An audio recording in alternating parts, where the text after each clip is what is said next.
'Yan sanda a cikin jihar ta Sokoto sun kama wani matashi mai shekaru 18 kamar yadda gidan jaridan Idon Mikiya suka rawaito, wanda ya yi kidnapping ɗin wani yaro ɗan shekara 2.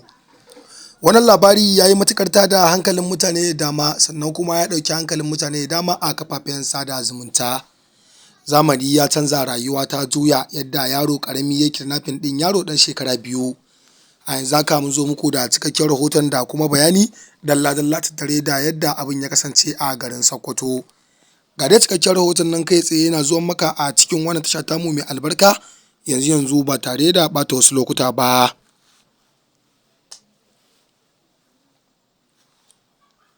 Assalamu alaikum mai sauraro.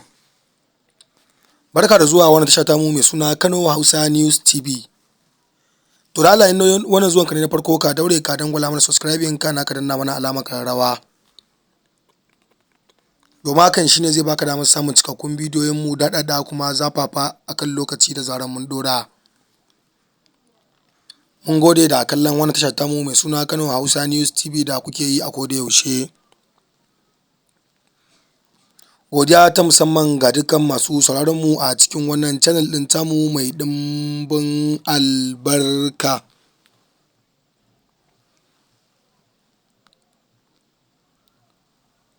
Wani matashi ɗan shekaru 18 kamar yadda gidan jaridar Idon Mikiya suka rawaito, ya yi kidnapping ɗin yaro ɗan shekara 2 a garin Sokoto. Bayan dogon bincike da hukumar 'yan sanda suka gudanar, sun gano wannan matashi, inda aka yi tarar da shi aka kama sa kamar yadda kuke gani a wannan hoto da muka saka muku akan wannan rahoton. Wannan labarin babu abin da za mu ce sai dai mu ce inna lillahi wa inna ilaihi raji'un, inda duniya ta canza ba kaɗan ba, lamari kuma ya ƙara caɓewa a faɗin ƙasa tamu ta Najeriya. Ganin yadda manyan 'yan kidnapping suke kidnapping ɗin mutane a faɗin ƙasar, hakan ya sa matasa suka fara ɗaukar course akan wayannan 'yan kidnapping ɗin, su ma suna gwada fasaharsu akan kidnapping ɗin.